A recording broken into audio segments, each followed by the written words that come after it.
Alright, recording is started, so, like I said, I'll just be a minute or so while I'm looking for something to talk about here. Okay.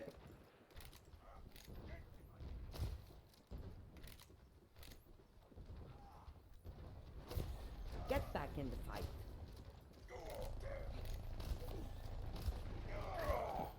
Heal up. Nice nade. It's just a scratch. You'll be fine.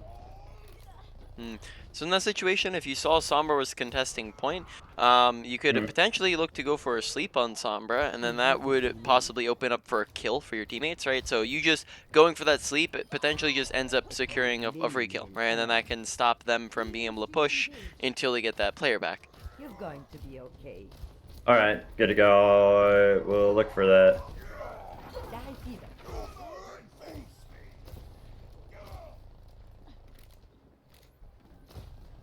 Eyes on the bad guys. Ice wall coming up. Heal up. Alright.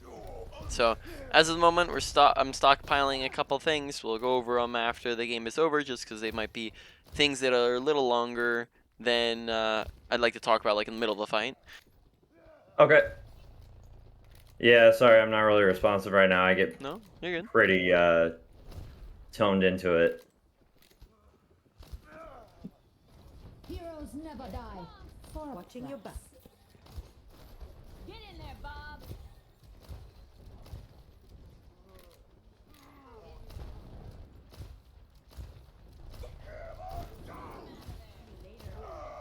Do I have to do everything? Moi senti un yen pas qu'à bloquer. Vide balle sou yo! You're powered up. Get in there. Nice Nano. Yeah, I wanted my Ryan to walk past this so they couldn't LOS or couldn't get us. Actually, so You're going to I think I might have called Nice Nano too early there. That's my bad. I think problem there was just that like your Reinhardt wasn't actually able to get to anybody to swing on. So we want to, when we do Nano or Reinhardt, make sure that he's close enough to actually do things, right? So make sure he's like near people. That way he can actually accomplish things with the Nano boost. I called that a little too early. All right. healing in her.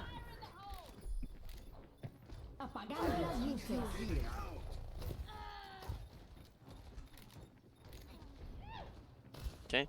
When you are throwing your heal nades, right? Healing nades are needed when people are low and in danger, right? Or actually, I'll wait to talk about that after we're done the fight because it's happening still. Heal up. Heroes Oh never fuck. die. Okay. Yep. Just make sure you're watching for teammates that can walk in front of that, being aware of them. Right beside you.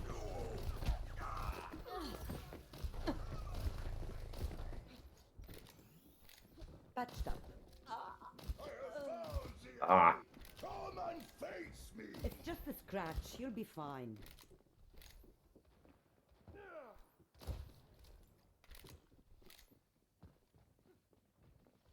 Be there. 30 seconds remaining. Die fever. Keep your head and let's take this home.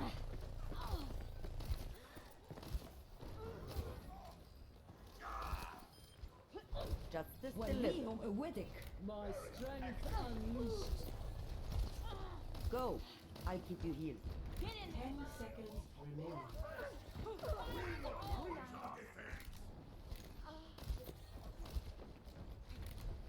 I have found you! Overtime. Come and face me! Watching your back. Vide balle sou yo! You're powered up. Get in there. Nice sleep. Die fever. Огонь по готовности. I'm on fire. I've seen worse. We're going to live. I'm under attack.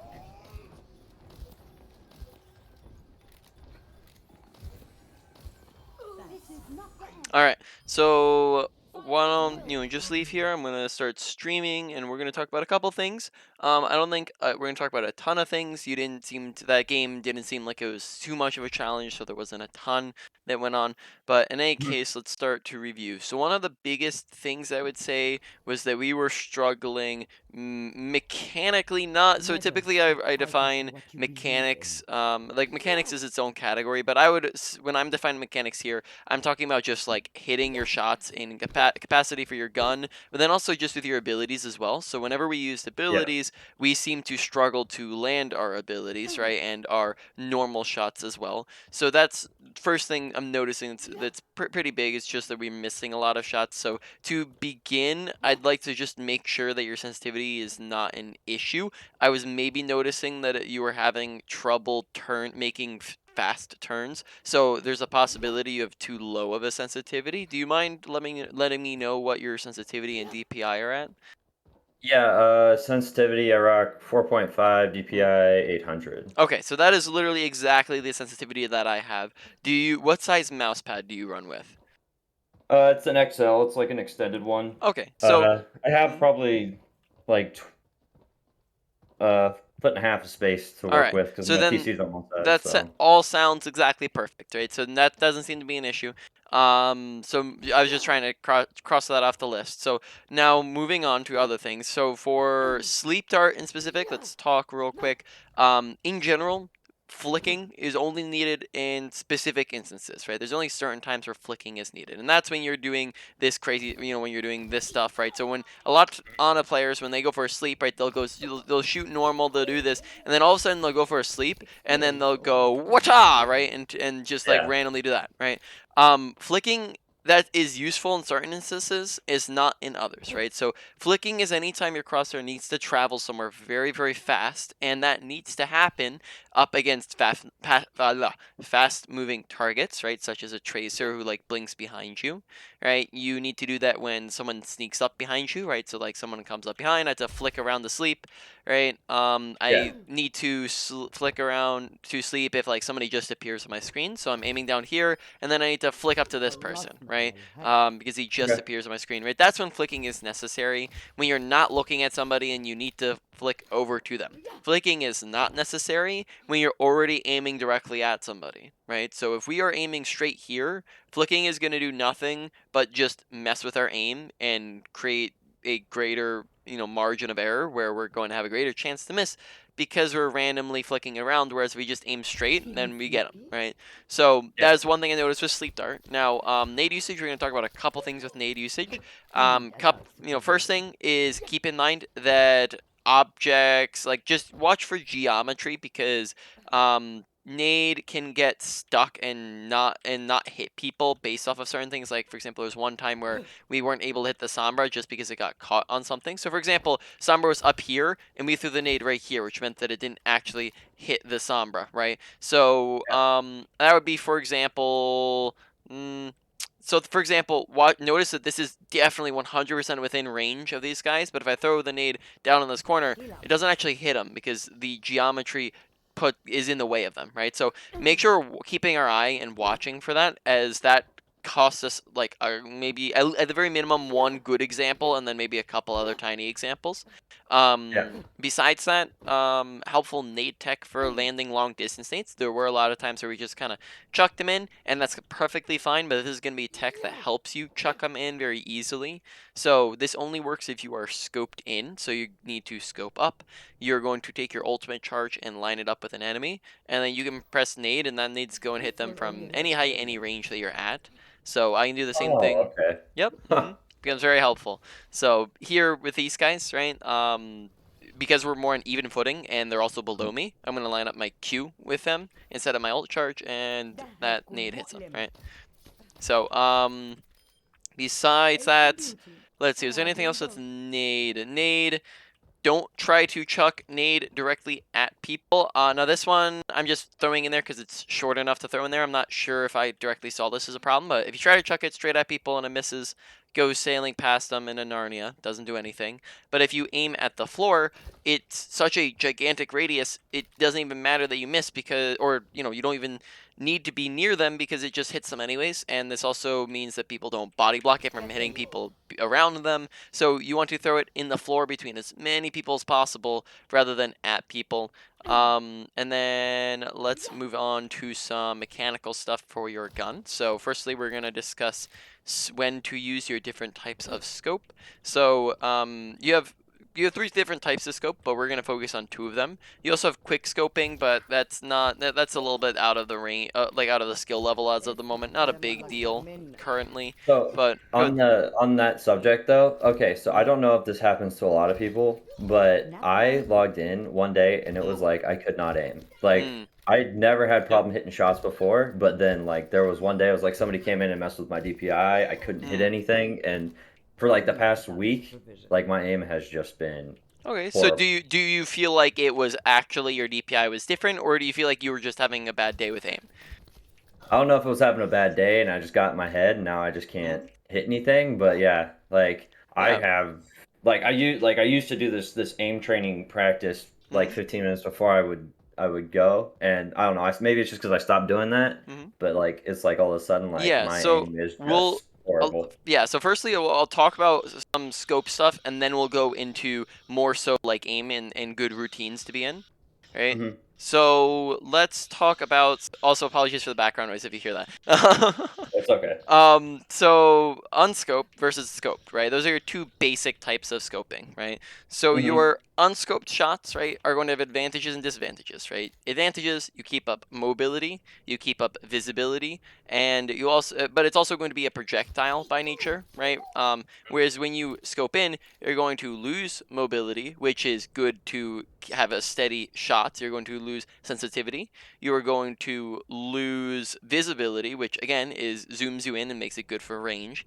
And then you're also going to get an instant shot rather than a projectile. So obviously all of those different things demonstrate that scoping in is going to be best for a range. And within our gameplay, we were scope. You know, there's sometimes I'd probably say the main culprit that you had was that we would unscope from way too far back. Like we would be back here and unscoping at people, right? Which is going to Yeah. be inherently much more difficult because projectiles are harder to hit.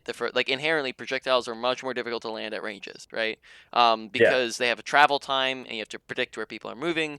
It's also gonna be harder because you're not zoomed in and you don't have a lowered sensitivity and you don't have lowered mobility. So overall, rough range for scoping is going to be 10 meters on a squishy target. So that's any non-tank we are unscoping. Okay. Further than that is scoping, 15 meters because tanks are bigger, right? On tanks, and then anything past that is scoping. But that's a rough estimate. It doesn't have to be exactly that. That's just to make sure you're in the right category rather than all the way back there, right? Yeah. Now let's move on to aim stuff. So, you mentioned that you used to do warm-ups. Do you currently do warm-ups before you start playing for the day? This is No, I haven't been doing them for a while. Would 100% recommend doing warm-ups. So this is a thing that people do in all sports, and that, like I'm currently on a volleyball team in my college, and this is something that we do before we even start getting on and playing. And this is something that all professional players, even in Overwatch, do, and most gaming sports they do, because you're essentially warming up your muscles, right? That's what you're doing is you're getting your muscle memory back in the groove of things. You're getting your blood pumping, right?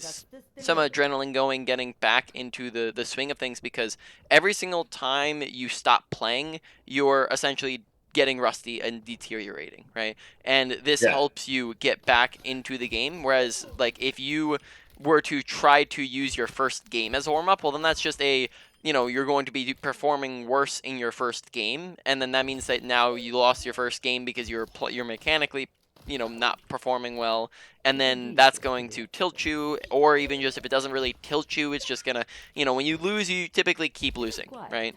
Yeah. So recommend highly warming up before you play. Now, how to warm up, I would very highly recommend going for try hard free for all. That is, I would say, one of the best places anybody could warm up in. It is just, you can go into custom games, search up try hard free for all. There's almost always one running. And that's just going to be an environment where there are no objectives, there's no teammates, there's nothing for you to worry about besides how do I shoot at people, how do I duel people. It's just you and your mechanics. So this is going to be a very aim-intensive environment where it's just you going pew-pew and shooting, while also giving you real game-like situations such as duels versus like an aim trainer which wouldn't give you people shooting back at you, right? So Yeah. I would say that'd be a great place to go and practice if you feel like tryhard is a little too hard. Other options are there is just normal deathmatch. There is 4v4 Nano Blade, but that would you wouldn't have control over your character. And then you also have some things such as like Ana Paintball as well that you could do with Ana. So those would be recommendations. Typically, I would recommend. So, if you notice that your support queue is like really long, like you have a 20-minute queue, you can just do that while you're in queue.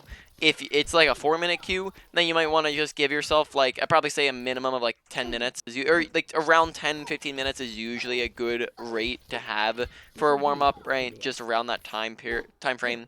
So highly recommend getting into the group doing that again. Additionally, know that you told me that you play every other day. Know that that's going to be a factor in this as well, because like I mentioned before, that when you anytime you get off from the game, right, like you go a day without playing, you're instantly starting to develop rust, right? Your muscle memory starts to fade. It might not be super extreme, but it starts to go a little bit, right? And when you do that consistently, where you play, then take off, then play, then take off, then play, then your muscle memory is going to have a hard time improving, and it kind of just stagnates, or it even can sometimes deteriorate if you're not playing enough. So a recommendation, right? Again, not very hard.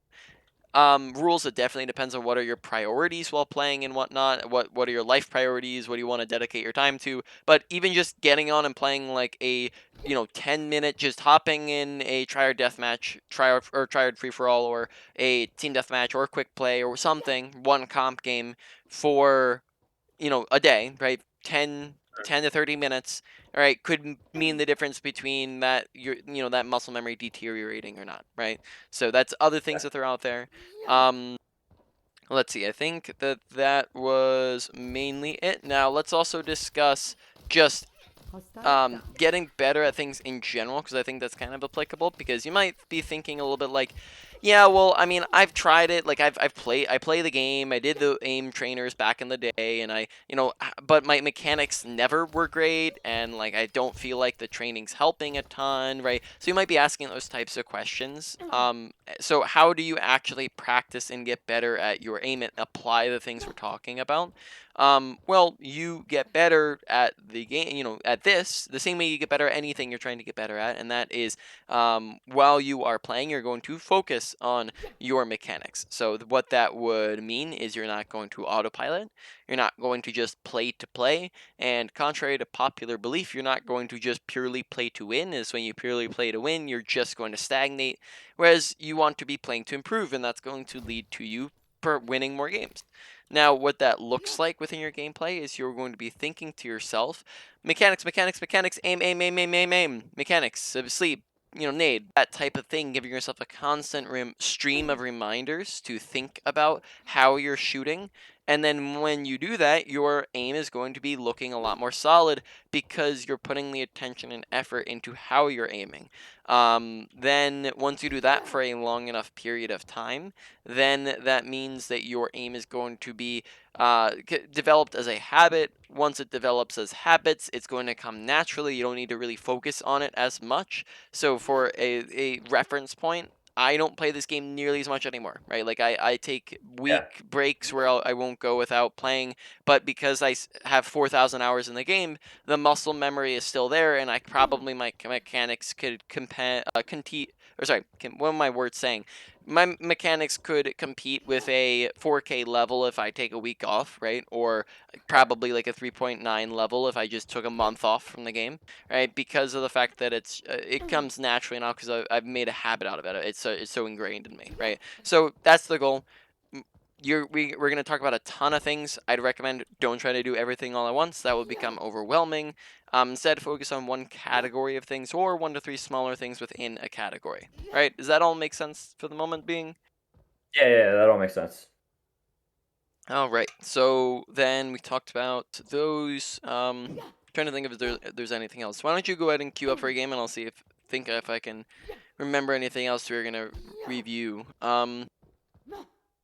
In the meantime, Okay.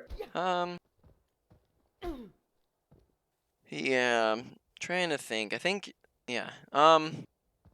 Yeah, it was a very short game. I don't think that I had very much else. Probably should have told you to queue a little bit ago. It's okay. Yeah. Have you ever? I guess while we're waiting, have you ever adjusted your nano boost sensitivity? No, I actually didn't No? even know that was a thing. Yeah. So nano boost sensitivity is you go to options, controls, all heroes, Ana, and then you scroll down a little bit, and then you have nano boost sensitivity. So So you said you didn't know there's a thing, so I'll explain what it means. So when this is at 10%, it means that you have to be literally staring directly at somebody for nano boost to register on them. Whereas when this is at 100%, it might be very lenient to where like maybe you're not even really aiming at this person, but they're closer to you, so they steal the nano boost. So lowering that down a little bit can help it be more accurate in groups of people, but of course you don't want to go put that down to 10. That would be ridiculous. So instead, my recommendation would be like 60 to 80 within that range for your nano boost sensitivity. And then if not sure how many other characters you play, but there's a lot of other characters that this also affects. So Brig has that for packs. Echo has that with her copy. Who else has that? Like Sombra has that for hack. Zarya has it for bubbles. Zenyatta has it for orbs, right? So a bunch of other characters that have it too. So yeah, I do like playing Anna, but I wanna. I also like flexing. Sometimes it just doesn't work, right? So, like, I'm not sure if you saw in like the description, like I have like 200 hours on Anna or some shit. Uh, but I have like 5 on all the other supports. So like I try and flex where possible. Did you swap? So you said you swapped over a year ago to PC. Is that on PC or are you Yeah, specifically that's talking? Okay, so it's 200 hours on PC is what you're saying. yeah. Okay. Yeah. All right. I don't know. I didn't. I was mostly playing DPS when I was playing on console. Okay. Sounds good. Okay. So while you are, the problem is that like I don't want to get it up and then have you in a queue. Why don't you hand me a replay code, and then that way we can go over something. Hopefully, you're gonna hand it over, and then like the moment you do, you're gonna get into a game, so it's gonna not make any Yeah, matter so at I'm all. getting it. I'll post it in the. Or do you just want me to tell it to you? Either. Yeah, so it's YH7070. All right, I have it up. Just let me know when you can get into a game because I can't see you. Okay.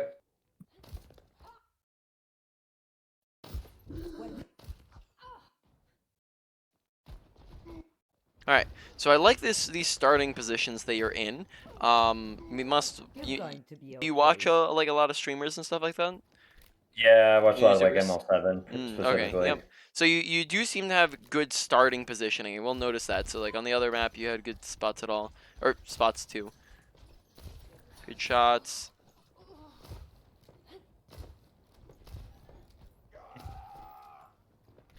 This Right. will only last for a Make minute. sure that we are paying attention to our tanks, right? So especially because we know that they're the ones who are going to be taking the most damage. So this is where we get into danger level. So I mentioned this, I forgot to actually talk about it, but there's a difference between people being low and being in danger, right? Yeah. So for example, I could be critical HP and hiding in this room and not be in danger, and I could be full HP and standing right here and be very much in danger, right? So there's a difference between the two. If when it comes to nade specifically, right, you nade when people are low and in danger. If person Yeah. is critical and over here and is completely safe, they don't need a nade because they are safe, right? But if somebody is critically or is in danger but is full HP, well then now what would nade even do, right? So Yeah. nade typically My is kid is top, by the way. yeah, okay. Yep. So nade is Uh, typically used for both. In this situation, Reinhardt is in a ton of danger and we're just not paying attention to him. Now, he does have a nade on him, so we actually would not have been able to heal him. But the idea is still that we weren't even looking at him to even notice that he was purple, right? Yeah. So we want to make sure we're paying active attention to him, because he was in a lot of danger in that situation. I am going to be spectating. Oh, my game just froze. Oh, I'm good. There it goes. I'm spectating. Oh yeah, I see you.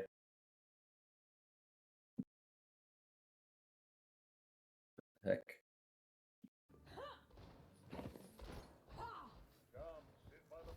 All right. This time of year, the spikes come out to play. Oh, yep. Another thing I'd mention is make sure you're using your abilities like slightly more frequently. Sometimes we just have them sitting there a little bit. Wouldn't say it was a very massive thing, but sometimes we just kind of had them sitting there when we could have used them and we didn't. So, getting them out there more often gets you more value. Barrier in place. Alrighty. It's just a scratch. You'll be fine. Enemies in our orbit. Yep. Barrier. So note that your ability usage is how you get value on Ana. It is how you carry games. It's how you win games when you just heal. Then that means that you don't have impact. You're just existing. When you land big abilities, that's how you do things, right? That's how you carry. So we want to make sure that we are actively looking to use our abilities to get good value, especially our nade, which is incredibly powerful when we land anti-nades. So when we were just, for example, when we were walking in, we just wanted to make sure we're looking to use it instead of just kind of holding on to them. Good to go.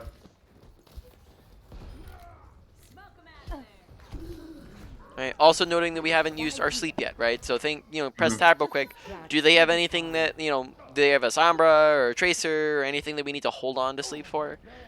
No, not necessarily. No. So then sleep just, we toss that in off cooldown, right? Both of our abilities. So we should be using off of cooldown every single time we get it. We use it Yeah. just so it's doing stuff. So it's getting us value. When we don't use it, it does nothing.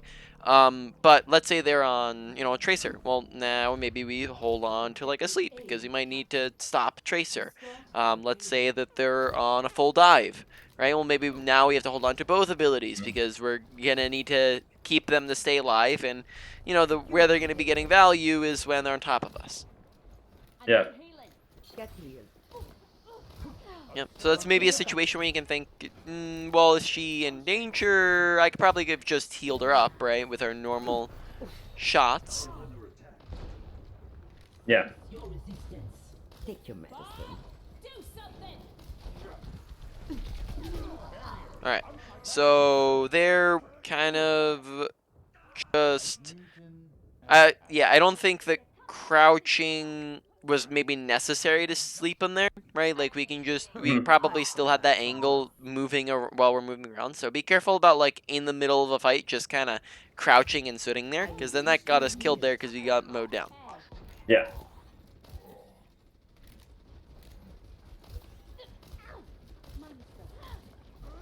God damn. I've seen it. You're going to live. And then you have good reload habits. That's something you're doing good at. Though, make sure you're not reloading when people are critical. Take your medicine. What is that melody? Alright. Oh man, I just totally walked in front of that. So make sure that we're watching just our cover usage here a little bit, as well as make sure we're using abilities there again in that fight. Additionally, noting that we have not used Nano Boost for 2 fights, right? So when we don't use Nano Boost at all, then it doesn't give any value. So instead, we want to make sure that we're using it so it does things kind of same thing with our ability usage is what we've been talking about. Okay. Will do.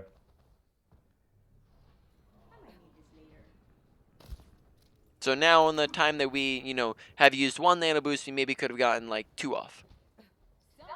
Possibly maybe 3.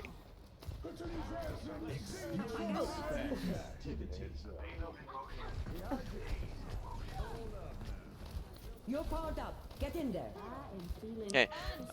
Ashe is a very poor Nano target because she is a skill shot character, right? Which means that to get value out of it, she needs to hit these very difficult shots to land, and typically just consistent targets are what we want to aim for with our Nano boosts. So would not go for a sleep on or a Nano on the Ashe in that scenario. Yeah. Right. So, when there is a Sombra, who has the advantage in a 1v1, you or Sombra? Sombra, I would say, Sombra, right? okay. Oh, it's So, not then, do you want to take a 1v1 against a Sombra, if you have the option? Probably not. Probably not. Okay, so then why do we stand alone in that isolated corner when we knew Sombra was there? Right? One of the easiest ways that you can avoid these, flanky DPS is by sticking with your team, right? Rather than sitting a mile in the back away from them. Which we will discuss more on after. We'll talk a little bit more on positioning afterwards. Make sure we're not walking into that. Be careful. Get back in the fight. I need healing. I like the request of healing. That's good. Need a doctor. It's just a scratch. You'll be fine. Get here. Yep. So just nading there just slightly faster. That was definitely a situation where nade is needed. So you identified it well. It was just half a second too late. All right. Watch people's health bars. Right. When people are full HP and your shots just end up going through them, that's called overhealing. Right. That's just wasted time and effort. You could be using that time to reload, to use abilities, to heal other people, to use your nano boost, right? So there's so much you could be doing with that time that we end up just kind of wasting.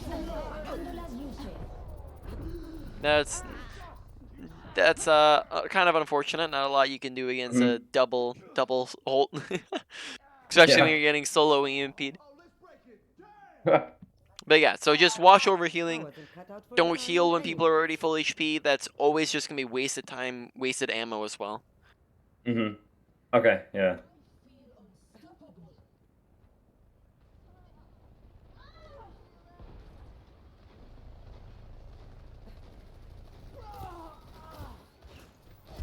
ده هيكون مؤلم.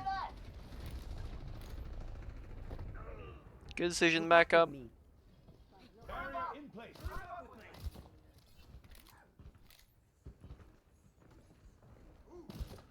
Feel the healing beat.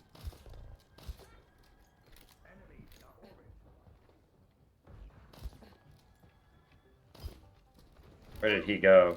I will keep you healed. This is gonna make you feel better.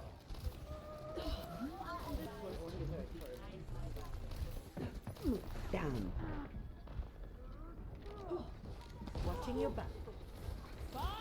Heal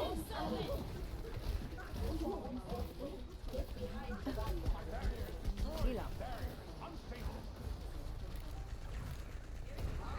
Tactical visor activated. I will keep you healed. 30 seconds remaining.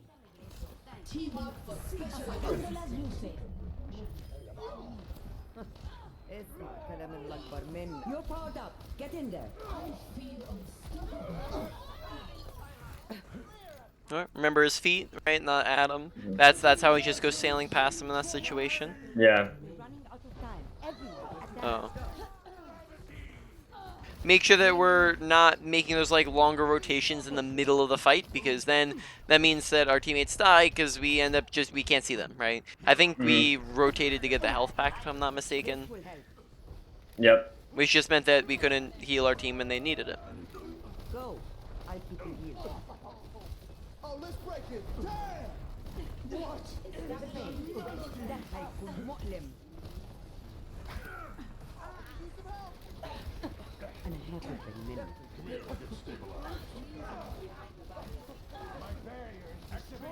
Get healed. Alright, so anti-nade is incredibly powerful, right? When you land Mhm. an anti-nade, right, you keep people stuck at low HP, right? So for example, let's Yeah. say Ashe is half, you anti her, now she's stuck at a quarter HP, which makes her incredibly easy to kill.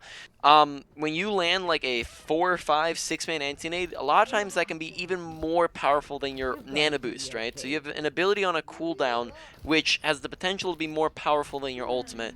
Yet we don't use it for the anti purposes a ton, and then when we do use it for anti, a lot of the times it doesn't actually we end up missing, Mhm. or it only gets like one person, right? So we're gonna go over after this game some more ways that we can look to land better antis, but especially one of the biggest things is actively look for it, go for antis more often, right? And think about how we can get around the things that are in our way, right?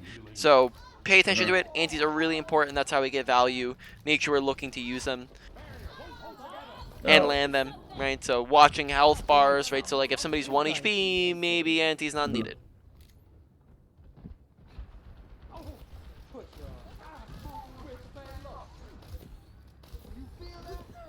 Nano boost is ready to deploy. It's just a scratch. You'll be fine. Your resistance. You're powered up. Get in there. Nice ults. Watching your back.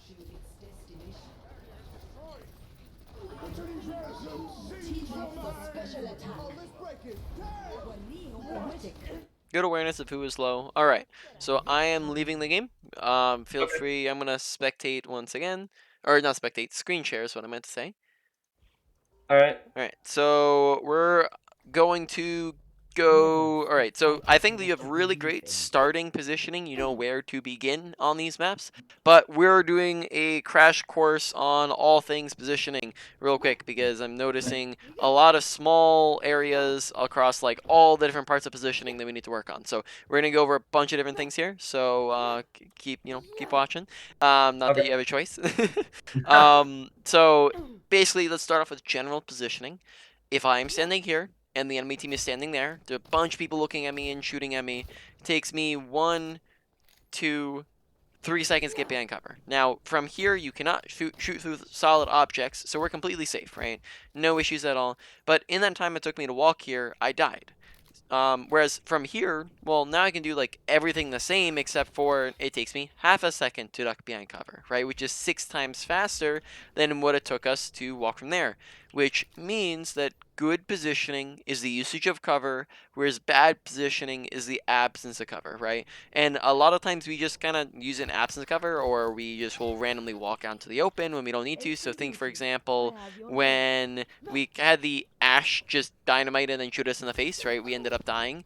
We'll go over a little bit more on that in a moment here, but just continuing. And there's cover all over the place, right? You have slopes like so, you have pillars in between shots when you're reloading, when you're low, when you're dodging damage, right? There's a lot of things you can use cover for. You have corners that you can use, you have random objects that are sitting around like the payload, you have pillar, corner, doorway, corner, right? So it's all over the place.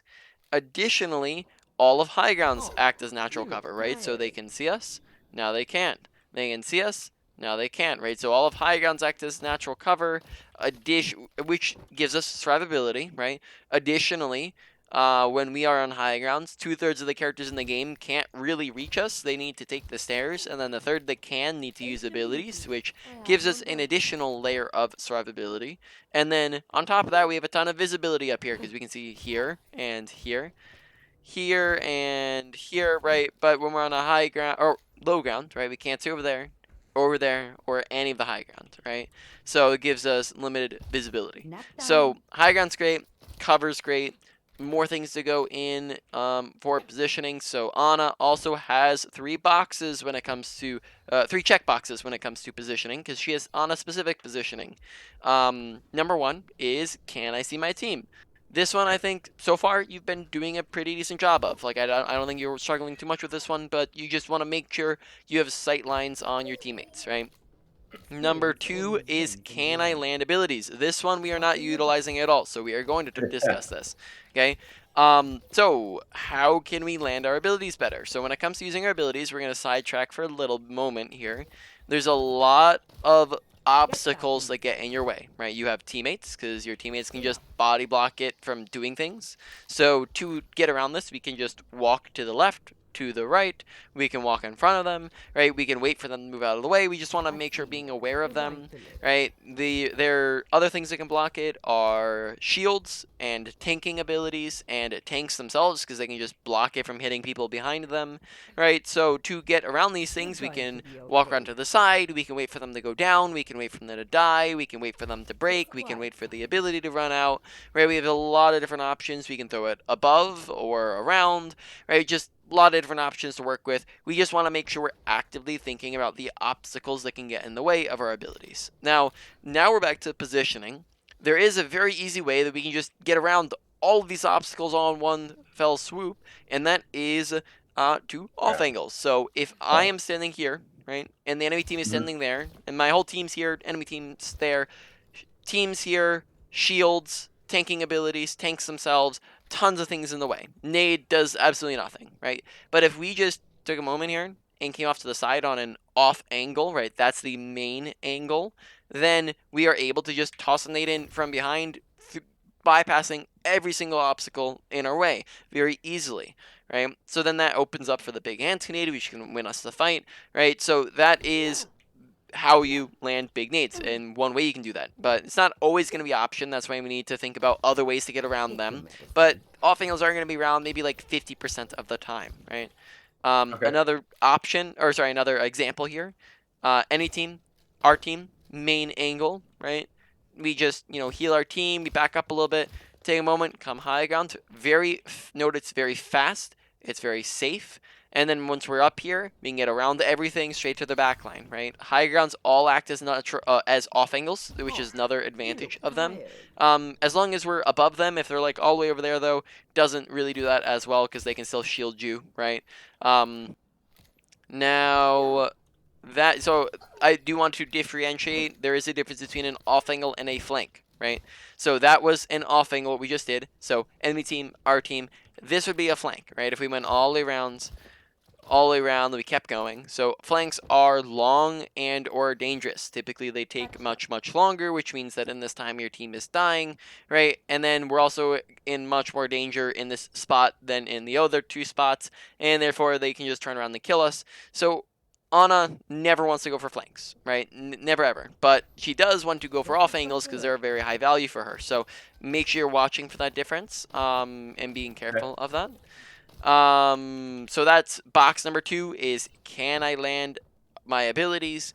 Box number 3 to check off for your Ana positioning is, can the enemy team see me? If I am sitting here, right, and I'm just healing up my team, right, I'm just chilling, healing them up, why should the enemy teams be able to see me? Right, if I'm just healing, I'm just taking free damage, or I'm giving it to them for free, when I could do this and do the exact same thing, heal them up the exact same way, except for now they can't shoot me, right? So just finding positioning where I can do this very easily, where it's going to work very well, and then if I need to, I can peek for ability, peek for whatever I want to do anytime I want to see them, right? But for example, there's that one time that we died to the Ashe just because we peeked down main and got dynamited in the face, when we didn't need to peek for anything. We weren't looking for abilities, we weren't shooting anything down main, we just kind of peeked randomly down main, and then that got us killed, right?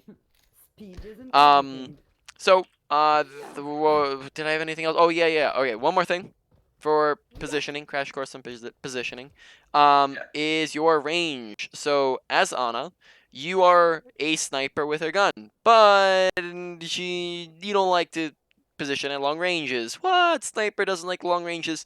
That's because you have 2 abilities that are both projectiles, right? Which inherently means that you need to be closer. You also do have a range as well on your nano boost, right? Which means that you can't nano from too far away, which is another factor, not as big of a factor. The main reason why you don't want to stand a mile away from the fight is because you can't really land abilities too well, because by the time the ability gets there, well, the person's already moved and they see it coming, so they put up a shield, and maybe they just accidentally move out of the way or purposely move out of the way, or maybe your teammate steps in front of it. It just makes it much harder to land your abilities effectively and to get value out of them when they're coming from a mile away. So Preferably, your positioning likes to be close to mid-range to your teammates, and then medium range from the enemy team. Though it can be close, it depends on the situation, right?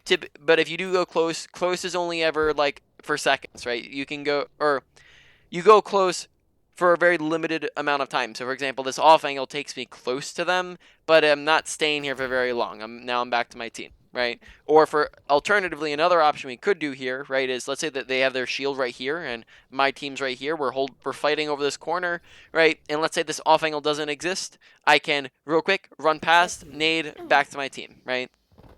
That's an example of how you can get close, but we're not gonna get close and stay close, right? Yeah. So that's Crash Course on positioning.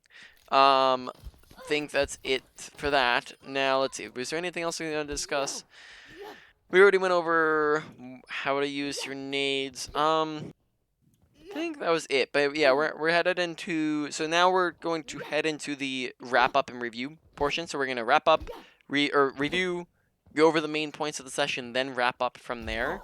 Okay. So let's go over a couple things. So ability usage, right? We discussed sleeps, don't randomly flick, put effort into it, use it more frequently, hold on to it maybe if they have things that are contesting you. Nade's fantastic. Use it much more frequently, use it more aggressively. Only heal if healing is needed, right? Healing is needed when people are low and in danger. Make sure when you're throwing nade, you have your scope tech to work with. Make sure you're watching for geometry, not getting in the way. Make sure that you are not trying to hit people directly, but you're throwing it at the floor in between them. Make sure that you're watching for all the different obstacles that can get in the way, right? Watching for teammates and tanks and their abilities and their shields, right? Paying attention to all those different things. Overall, abilities is how you carry and do things on Ana. For you, ability usage probably goes to... I'm trying to think. Probably a medium to a medium high around that priority for you to work on. Sorry, I didn't specify that. So medium to medium high priority for you to work on. Somewhere around that range. Then ultimate usage. I think there were like maybe once or twice where we didn't use it great, but besides that, make sure you're using it frequently. Don't hold on to it, right? That's when it doesn't do anything, right? Use it. Yeah. Don't tread a Nano skill shot characters very often. It's not going to be great for you. Nano can very easy, consistent value characters. Besides that, I think most of them were pretty solid. We had pretty good timing with them. It was just maybe like once or twice where we held on to it, and then once or twice where we nanoed wrong people. Overall, low to medium priority. Mechanics, make sure that you are, let's see, scope versus unscope versus scope, right? Unscope is 10 meters on squishies, 15 meters on tanks. Further than that is scoped on people. Make sure that we're not flicking randomly if we don't need to. I would highly recommend warming up before you start playing, even if that's just while you're in queue. Is just the very minimum you could do. And if you have a longer queue, that works really well as well. Then besides that, I'd recommend try out free for all in that. Make sure that sorry, let me rephrase that. Depending on your priorities, might recommend just like getting on and playing like once a day. Just can help keep it consistent. Make sure you're not going rusty with your mechanics. Besides that, put effort into it if you're looking to work on it. Overall, mechanic looked like a medium priority for you to work on. Also, don't overheal, right? Don't heal when people are full HP. Don't reload when people need you. Make sure we're paying attention to the people who are in the most danger, right, and giving them attention when they need it. Moving on, positioning. We just basically went over all the different positioning things, so I don't think I need to go too much in depth for the review because we just went over everything.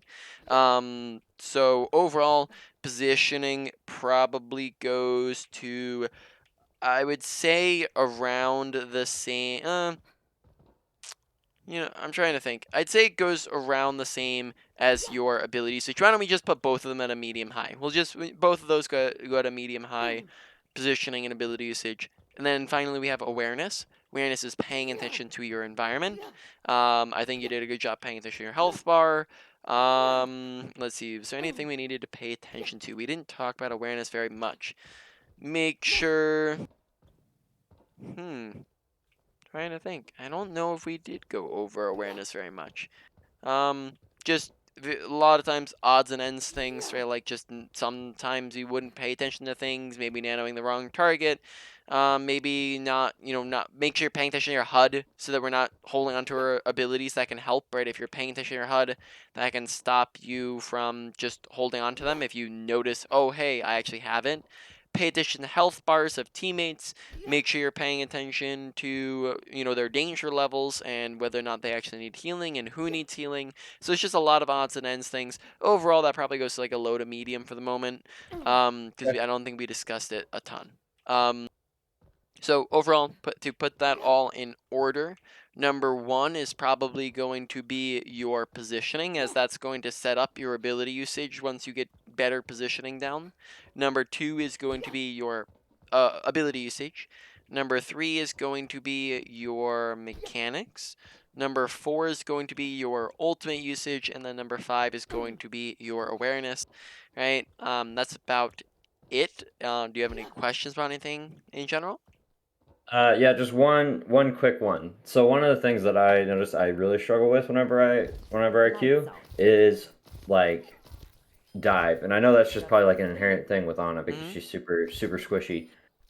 I know if they have dive and they have like monkey and Genji, you're supposed to play like a little bit closer to your team. Do I want to be like Yep. on top of my team? Yes. Because it doesn't seem okay. I was gonna say because it doesn't seem like it seems like even if I am on top of my team, they're still gonna focus me. But I guess if I'm there, then the team can help me Yes, so easier. the idea behind it, they're still gonna focus you, but because of course you're the best target. But the idea is that they're able to body block for shots, right? So Genji starts shooting at you. If you're inside a Reinhardt, Genji can't shoot at you, right? Yeah. They are going to be able to give you tanking abilities such as Bubble, Diva Defense Matrix, Reinhardt Shield, right? They're going to be able to give you stuns to ward off the enemy. They're going to be able to give you damage because you don't have a lot of damages on them, right? So they're going to be able to damage and ward them off, right? So it gives you and then also healing from your other support, right? So sticking with your team gives you so many different resources, right? Than if you're really far away from them. So stand on top of your team. Additionally, like we discussed, hold on to your abilities when you know that they're on a dive, right? Or like you know that they're coming for you all the time, because that's when you need to use them for yourself, right?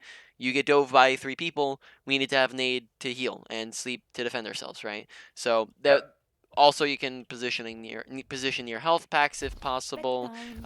You could potentially in certain situations just position like all the way on the opposite side of the map. Like if you have the long open sight lines, that would be an exception where you could take really far positioning, right? So those are just options to work with. But yes, take cover. Any other questions? No, man, that was it. You covered quite a bit. All right. Well, I'm glad it did.